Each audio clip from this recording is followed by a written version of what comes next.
നമസ്കാരം. കേരളത്തിൽ അതിശക്തമായ ത്രികോണ മത്സരം നടക്കുന്ന സംവരണ മണ്ഡലമാണ് കുന്നത്തുനാട്. ചാലക്കുടി പാർലമെന്റ് മണ്ഡലത്തിന്റെ ഭാഗമായ ഈ നിയമസഭാ നിയോജക മണ്ഡലം നിരവധി കാരണങ്ങളാൽ വ്യത്യസ്തമായി നിൽക്കുന്നു.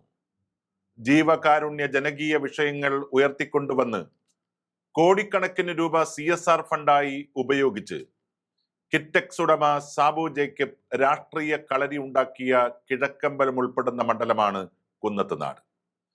ഐക്യരനാട്, കിഴക്കമ്പലം, കുന്നത്തുനാട്, മഴുവന്നൂർ, പൂത്തൃക്ക, തിരുവാണിയൂർ, വടവുകോട്, പുത്തൻകുരിശ്, വാഴക്കുളം എന്നീ 9 പഞ്ചായത്തുകൾ ചേർന്നതാണ് കുന്നത്തുനാട് നിയോജക മണ്ഡലം.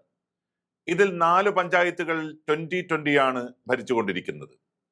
അതുകൊണ്ട് 2026 നിയമസഭാ തെരഞ്ഞെടുപ്പിൽ ഉദ്വേഗജനകമായ വോട്ടെണ്ണലിലൂടെ ഹൃദയമിടിപ്പിന്റെ വേഗത വർദ്ധിപ്പിക്കുന്ന മണ്ഡലമായിരിക്കും കുന്നത്തുനാട്.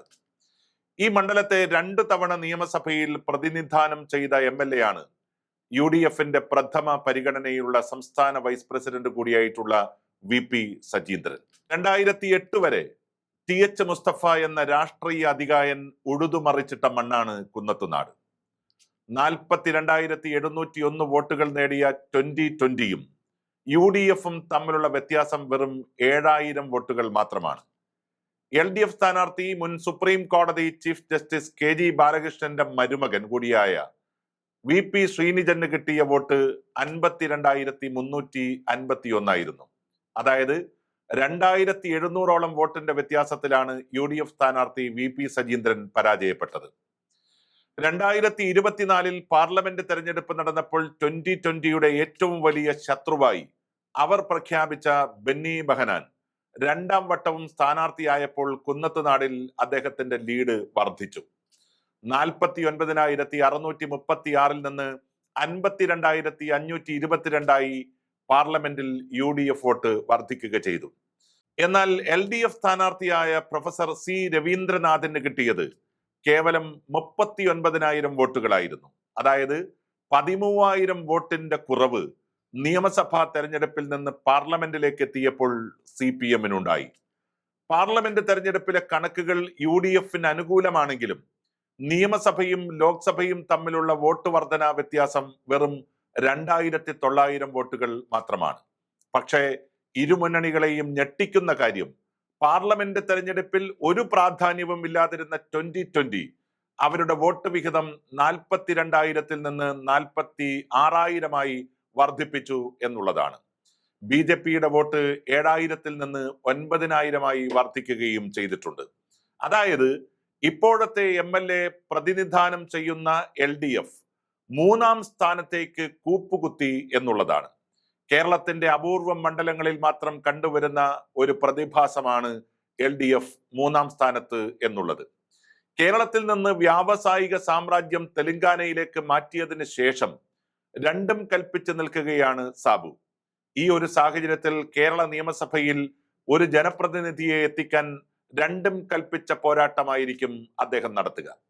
കേരളത്തിൽ തന്നെ അതീവ ശ്രദ്ധേയനായ ഒരു UDF നേതാവിനെ തങ്ങളുടെ ചേരിയിലെത്തിച്ച് മത്സരിപ്പിക്കാനുള്ള ശ്രമകരമായ തന്ത്രങ്ങളാണ് 2020 നടത്തിക്കൊണ്ടിരിക്കുന്നത്. മലയാള സിനിമാ രംഗത്ത് ശ്രദ്ധേയനായ ഒരു വ്യക്തിയെയും ഈ സംവരണ മണ്ഡലം പിടിച്ചെടുക്കാൻ 2020 മത്സരിപ്പിക്കാൻ ആലോചിക്കുന്നതായ വാർത്തകൾ പുറത്തു വന്നിട്ടുണ്ട്. എറണാകുളം ജില്ലയിലെ 14 സീറ്റുകളും സ്വന്തമാക്കാൻ UDF ശ്രമിക്കുമ്പോൾ കുന്നത്തുനാടിൽ അത് ഫലം കാണുമോ എന്നതാണ് പ്രധാന വിഷയം. UDF-നെ സംബന്ധിച്ചും LDF-നെ സംബന്ധിച്ചും നിലവിലുള്ള സ്ഥാനാർത്ഥികളെ തന്നെ മത്സരിപ്പിക്കാനാണ് സാധ്യത. ഒരു ഘട്ടത്തിൽ ആലത്തൂരിൽ സജീന്ദ്രനെ മത്സരിപ്പിക്കാൻ UDF ആലോചിച്ചിരുന്നു എന്ന വാർത്ത പുറത്തു വന്നുവെങ്കിലും കുന്നത്തുനാട് വിട്ട് എങ്ങോട്ടുമില്ലെന്ന് സജീന്ദ്രൻ പറയുകയായിരുന്നു. മണ്ഡലത്തിൽ സജീവ സാന്നിധ്യമായി നിൽക്കുന്ന അദ്ദേഹത്തിന് തന്നെയാണ് സ്ഥാനാർത്ഥി നിർണയ ഘട്ടത്തിൽ പ്രഥമ പരിഗണന. അതല്ലെങ്കിൽ മറ്റൊരു സ്ഥാനാർത്ഥിയെ ഈ ഘട്ടത്തിൽ പരീക്ഷിക്കാൻ UDF-നെ സംബന്ധിച്ച് ഈ മണ്ഡലത്തിൽ സാധിക്കില്ല. അത്രമേൽ ജനകീയതയും സൗമ്യനുമാണ് ശ്രീ VP സജീന്ദ്രൻ. പക്ഷേ 2020-യെ പിടിച്ചുകെട്ടാൻ കൊടിയ വിദ്യയുമായി രംഗപ്രവേശം ചെയ്യാതെ UDF-ന് മറ്റു വഴികളൊന്നുമില്ല. സാബു ജേക്കബിനെ പ്രകോപിപ്പിക്കുന്നതിന് പകരം പ്രീണന നയം സ്വീകരിച്ചാൽ ഒരു പരിധിവരെ വിഷമമില്ലാതെ കരകയറാൻ UDF-ന് സാധിക്കും.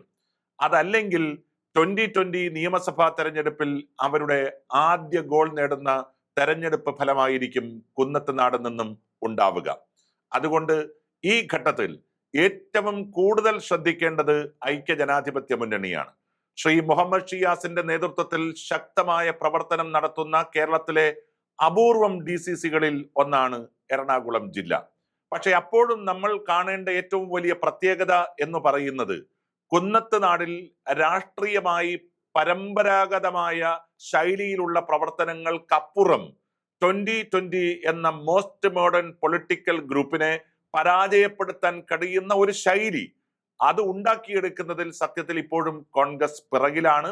അത് ഓവർകം ചെയ്യാൻ സാധിക്കത്തക്ക രീതിയിലുള്ള ഏതെങ്കിലും അജണ്ടകൾ, പുതിയ തന്ത്രങ്ങൾ അത് കുന്നത്തുനാടിൽ പയറ്റിയാൽ ഒരു കാര്യം ഉറപ്പാണ്, ഈ തെരഞ്ഞെടുപ്പിൽ കുന്നത്തുനാടിൽ നിന്നും വിജയിക്കുന്നത് VP സജീന്ദ്രനായിരിക്കും.